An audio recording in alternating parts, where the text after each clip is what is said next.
तो दोस्तों, कैसे आप सभी। आशा करते हैं आप सभी ने सीटेट का एग्ज़ाम बहुत अच्छे से दिए होंगे। तो बाल विकास का जो हमारा प्रश्न पूछा गया था सीडीपी का, उन सभी 30 प्रश्नों को हम यहाँ पे आंसर की के रूप में आप लोग को बताने जा रहे हैं। तो आप लोग जल्दी से मिलाइए और हमें बताइए कि क्या रहा आप लोग का फाइनल स्कोर। तो क्वेश्चन नंबर 1 में पूछा गया कि प्रगतिशील शिक्षा में बच्चों को किस तरह देखा जाता है। तो प्रगतिशील शिक्षा में यहाँ पे ऑप्शन नंबर 1 में कह रहा है मासूम और आश्रित। 2 में कह रहा है ज्ञान आज्ञाकारी और केवल ज्ञान का उपभोग करने में सक्षम। और यहाँ पे 3 में कह रहा है कि ज्ञानवर्धक और अर्थ की रचना करने वाले। तो इसका जो सही आंसर हो जाएगा ऑप्शन नंबर 3 हो जाएगा प्रश्न संख्या 1 का। वहीं क्वेश्चन नंबर 2 में पूछा गया कि छात्रों के लिए कक्षा में प्रतिक्रिया सबसे अधिक प्रभावी होती है जब। तो जब क्या यह छात्रों को तुलनात्मक श्रेणी प्रदान करता है, यह सीखने की गतिविधि के दौरान और पश्चात भी होता है। तो इसका जो ऑप्शन नंबर 2 जो है वो ज़्यादा करेक्ट यहाँ पे नज़र आ रहा है। तो ऑप्शन नंबर ये जो 2 हमारा करेक्ट हो जाएगा। वैसे बहुत सारे बच्चे ऑप्शन नंबर 3 को लगा के आए, तो बता देना चाहते हैं कि ऑप्शन नंबर 2 जो है इसका राइट आंसर होगा। प्रश्न संख्या 3 में पूछा गया है कि अभिकथन और अभिकारक कारण यहाँ पे दिया हुआ है, जिसमें किशोरावस्था के दौरान जेंडर अपेक्षाओं के अनुरूप स्त्रीत्व या पुरुषत्व की परंपराओं का पालन करने के लिए दबाव बढ़ जाता है। कारण में आर में कह रहा है कि जेंडर और जेंडर भूमिकाएं जैविक रूप से निर्धारित की जाती है। तो बच्चों, ये जो ऑप्शन नंबर 1 जो यहाँ पे दिया गया, 1 में जो यहाँ पे अभिकथन है हमारा वो सही है, और जबकि आर जो दिया गया है वो हमारा गलत है। तो ऑप्शन नंबर इसका 3 जो है हमारा करेक्ट आंसर हो जाएगा।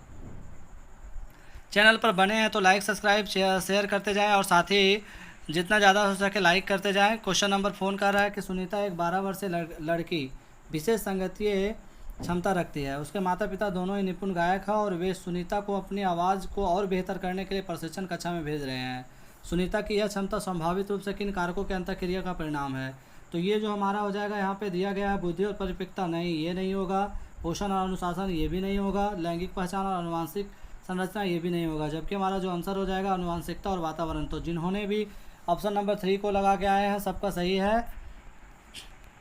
अब क्वेश्चन नंबर 5 पूछा गया है कि संवेदनशील अवधि वह समय अवधि होती है जिसके दौरान कुछ खाली स्थान दिया गया विशेष रूप से सामान्य विकास के लिए महत्वपूर्ण होती है। तो इसका जो करेक्ट आंसर होगा वो ऑप्शन नंबर 3 हो जाएगा पर्यावरणीय कारक। जबकि यहाँ पे मानव जनित नहीं होगा, वंशानुगत नहीं होगा, उत्पत्ति मूलक भी नहीं होगा। क्वेश्चन नंबर 6 कह रहा है विद्यार्थियों में समालोचनात्मक चिंतन को विकसित करने के लिए एक शिक्षक को क्या करना चाहिए। तो ऐसे सवाल देने चाहिए जिसमें निष्कर्ष और व्याख्याएं शामिल हो, यानी कि ऑप्शन नंबर 3 इसका सबसे करेक्ट है। क्वेश्चन नंबर 7 में क्या पूछा गया कि एक शिक्षिका खुद से पूछती है मैं ऐसे अनुभव कैसे प्रदान कर सकती हूँ जिसमें छात्रों को पर्यावरण में विभिन्न प्रकार की वस्तुओं को वर्गीकृत करने और उनकी वर्गीकरण के स्कीमों का विश्लेषण करने की आवश्यकता हो। वह छात्रों में किस बुद्धिमानता को बढ़ावा देने के लिए कोशिश कर रही है। तो इसका जो करेक्ट आंसर हो जाएगा वो क्या हो जाएगा, यहाँ पे दिया गया 1 में भाषाई बुद्धिमानता नहीं होगा, अंतर्व्यक्तिय बुद्धिमानता ये भी नहीं होगा, ये भी नहीं होगा। ऑप्शन नंबर 3 जो है प्राकृतिक बुद्धिमानता वो हमारा करेक्ट आंसर हो जाएगा। और शायद आप लोग भी इसे ही बना के आए होंगे। तो जो भी हमारे प्यारे बच्चे हैं चैनल पर पहली बार है, चैनल को लाइक सब्सक्राइब शेयर करना ना भूलें। क्वेश्चन नंबर 8 कह रहा है महारत हासिल करने के लक्ष्य निर्धारित करने से छात्र की अभिप्रेरणा और योग्यता के बारे में विचार कैसे प्रभावित होती है। तो बच्चों, यह अवसर योग्यता के वृद्धिशील दृष्टिकोण में बढ़ी हुई आंतरिक अभिप्रेरणा और विश्वास को दर्शाता है। यानी कि जो 2 ऑप्शन दिया गया सबसे आने की वेस्ट है, तो इसीलिए हमारा जो ऑप्शन आंसर जो होगा वो हमारा 2 हो जाएगा। क्वेश्चन नंबर 9 कह रहा है कि रमा एक शिक्षिका है जो वाइगोत्स्की के सिद्धांत को अपनी कक्षा में लागू कर रही है और वह एक चुनौतीपूर्ण कार्य को पूरा करने के लिए अपने छात्रों को समूहों में काम करने के लिए नियुक्ति करती है। क्वेश्चन नंबर जो हमारा 9 है उसका जो करेक्ट आंसर यहाँ पे 4 जो हो जाएगा, छात्र के साथ समस्या पर काम करें और समूह के अन्य सदस्यों को शामिल करते हुए आवश्यकता अनुसार मार्गदर्शन और प्रतिपुष्टि प्रदान करें, जो कि ऑप्शन नंबर 4 में दिया है। तो 4 इसका करेक्ट आंसर होगा। तो सभी अपने क्वेश्चन को मिलाइए और देखिए कि कहाँ पे हमने गलतियाँ की है और गलतियाँ को सुधारिए। क्वेश्चन नंबर 10 में कह रहा है कि शिक्षकों को विद्यार्थियों के बीच बहस चर्चा और सहयोग को प्रोत्साहित करना चाहिए। क्वेश्चन नंबर 10 में अभिकथन और कारण दिया गया है, ए और आर दिया गया है, जिसमें से सही विकल्प को चुनना है। तो इसमें से कहा गया है कि शिक्षकों को विद्यार्थियों के बीच बहस का चर्चा और सहयोग को प्रोत्साहित करना चाहिए। वहीं कथन आर कह रहा है कि ज्ञान उत्पादन एक निष्क्रिय प्रक्रिया है और सामूहिक गतिविधियों में संलग्नता अर्थपूर्ण अधिगम में बाधक डालता है। तो ये जो हमारा इसका जो करेक्ट आंसर होगा वो ऑप्शन नंबर ए, तो ये करेक्ट है, यानी कि अभी कारण कथन जो है इसका सही है, जबकि यहाँ कारण जो है यहाँ दिया गया है कि बाधक के रूप में, तो ये हमारा गलत हो जाएगा। यानी ऑप्शन नंबर 3 जो है ए सही, लेकिन आर गलत होगा, तो 3 इसका करेक्ट होगा। और आप सभी ने अगर बना कर आए तो आपका भी सही होगा। क्वेश्चन नंबर 11 कह रहा है कि भावनाओं, व्यक्तित्व और सामाजिक संबंधों में परिवर्तन और स्थिरता किस विकास में शामिल है।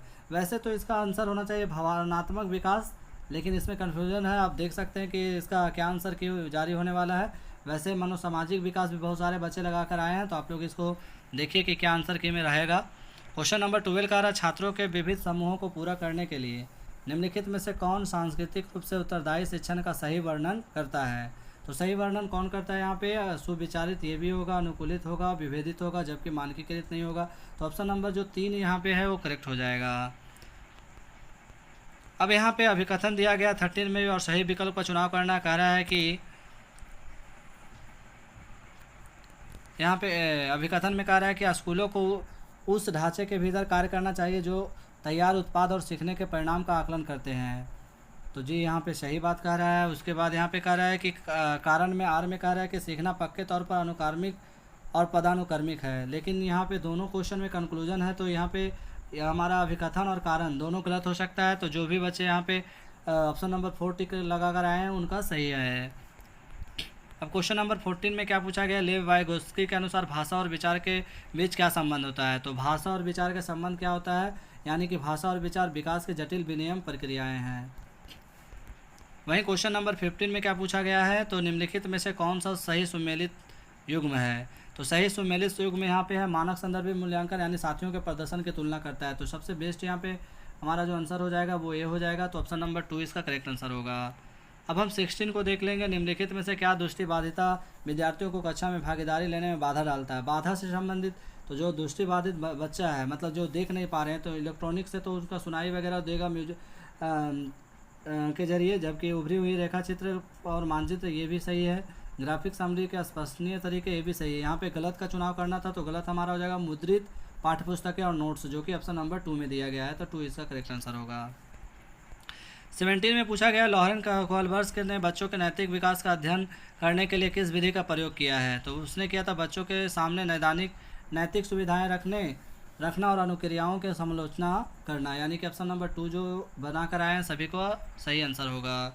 वहीं क्वेश्चन नंबर 18 का में पूछा गया है कि रचनावादी शिक्षण विद्यार्थियों को खाली स्थान दिया गया है अधिगम की ओर ले जाता है, तो खोज आधारित अधिगम की ओर ले जाता है।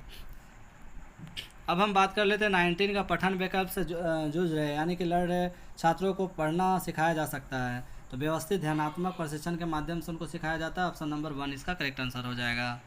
अब है 20, यहाँ पे पूछा गया जीन पियाजे के संज्ञानात्मक विकास का सिद्धांत क्या यह बताता है कि, तो क्या बताता है कि पाठ्यक्रम को बच्चों के आयु समूह व चरण को ध्यान में रखकर तैयार किया जाना है। बिल्कुल सही बात है यहाँ पे, तो ऑप्शन नंबर 3 जो है करेक्ट आंसर हो जाएगा। क्वेश्चन नंबर 21 कह रहा है कि आप एक शिक्षक है जो अपने छात्रों को संज्ञानात्मक कौशल विकसित करने में मदद करना चाहते हैं। निम्नलिखित में से कौन सी रणनीति इस प्रकार के चिंतन को बढ़ावा देने के सबसे अधिक संभावना है। तो सबसे अधिक संभावना के बारे में बात कर रहा है, तो छात्रों को अपने स्वयं के सीखने और सोचने की प्रक्रिया पर विचार करने के लिए प्रोत्साहित करना, जो कि ऑप्शन नंबर 2 में दिया गया है, तो इसका करेक्ट आंसर हो जाएगा।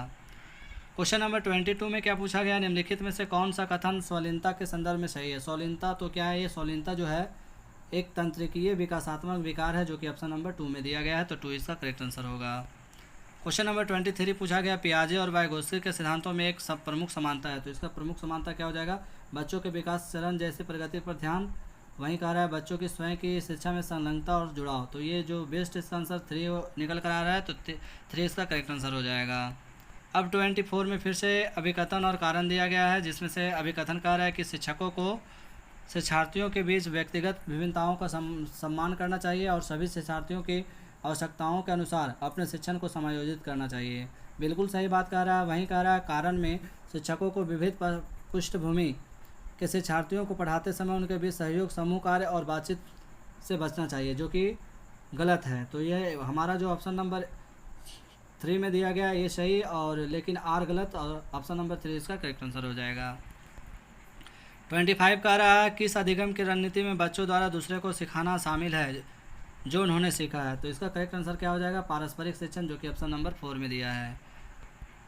26 में फिर से अभी कथन और कारण दिया गया है। यहाँ पे कह रहा है एशियाई संस्कृतियों में जो सामाजिक सद्भावना पर जोर देते हैं। तो एशियाई से संबंधित जो भी हमारे प्रश्न रहते हैं सभी पॉजिटिव रहते हैं, यानी कि सही। वहीं कह रहा है भावनाएं व्यक्ति परक है और सीखने में कोई भूमिका निभाती, बिल्कुल गलत है। तो इसका जो सही आंसर होगा 3 हो जाएगा। ए सही है लेकिन आर गलत है।